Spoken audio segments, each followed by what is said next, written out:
If you think Mondani is crazy, well, he's got a twin brother. I'm being facetious, but he's got someone pretty similar to him. His name is Omar Fateh, and he is running for mayor in Minneapolis, home of Tim Walz. And joining us now to talk about all of this and what is happening to our country is Congressman Tom Emmer. He is the House Majority Whip, there, Republican of Minnesota. Leader Emmer, it's really great to have you here.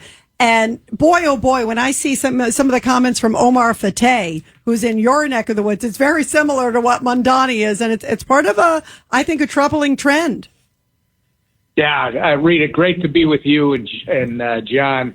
Look, people don't call Minneapolis the, quote, Minneapolis for no reason. Like the people of your great New York City, the people of Minneapolis need to take ownership of their future. They literally have a choice between a pro-criminal communist chaos or a safe, flourishing city to get a job and raise a family. And I hope they know how to choose well on this most important decision.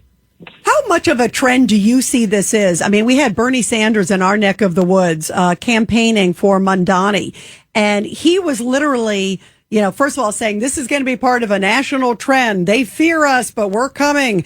And then on the flip side, he also scolded some Democrats in New York, and like Hakeem Jeffries and the governor and he called them out saying, you haven't supported the Democratic candidate here, for mayor. So it's interesting to see what's going on both sides. But it really is it's a shame because it seems like common sense has left a big part of the Democratic Party.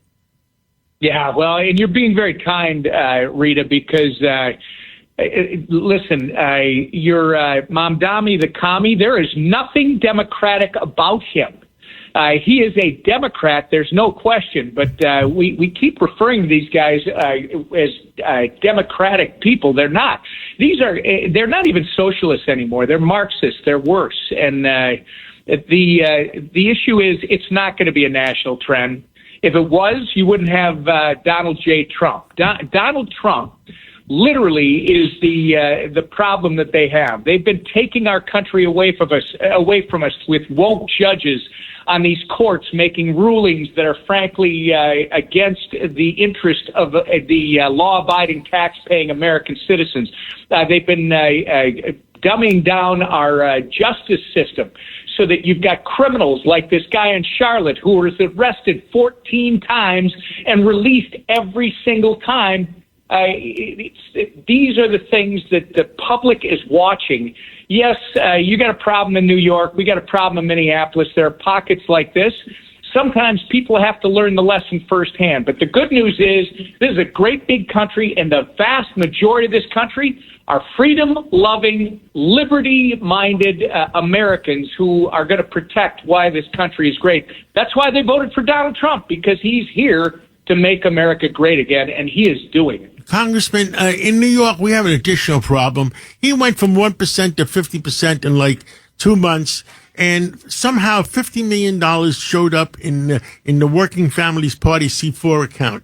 And it looks like, and the Justice Department is looking to confirm it, that it could be foreign money.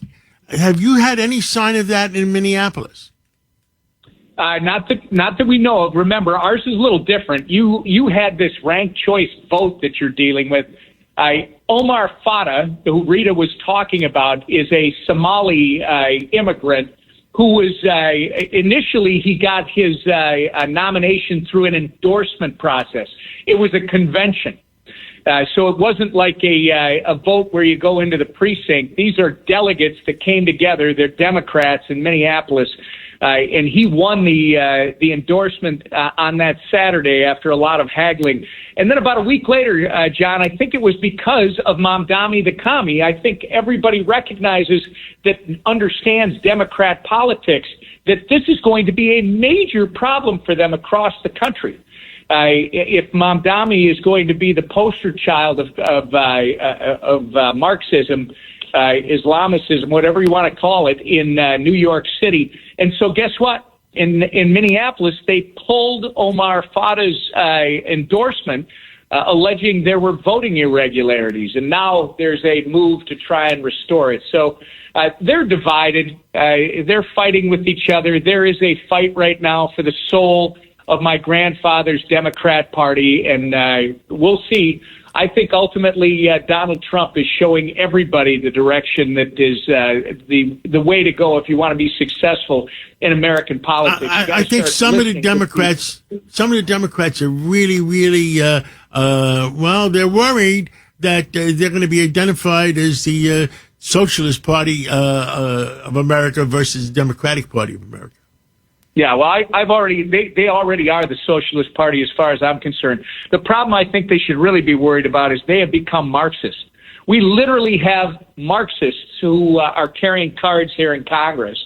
I think that the public will wake up because the vast majority, you put a guy like Mondami in there, you watch what happens to your safety and security. If you think there's already a challenge, it's only going to get worse. You watch what happens to your private property rights because you won't have any rights. The government will give you whatever it decides to give you. So it might be a good time, John, to remind people of a book that a famous Austrian economist wrote during World War II while he was exiled in Great Britain, called The Road to Serfdom.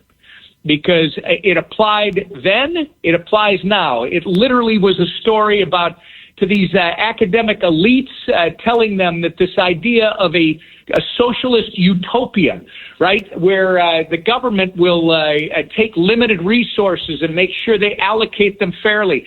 He says it sounds great, and it starts out with a central authority making that allocation, which is good as long as you're part of the central authority, John. But the second you're not part of that authority and you complain, the first thing they do maybe is restrict some of your liberty. If you complain louder, they might take a lot more than that from you. Wow. Well, thank you so much, Congressman. And keep your eyes open. Please keep us informed. And whenever you're in New York again, I'm going to meet you. Sounds good. Happy birthday again, John. Thank you so much.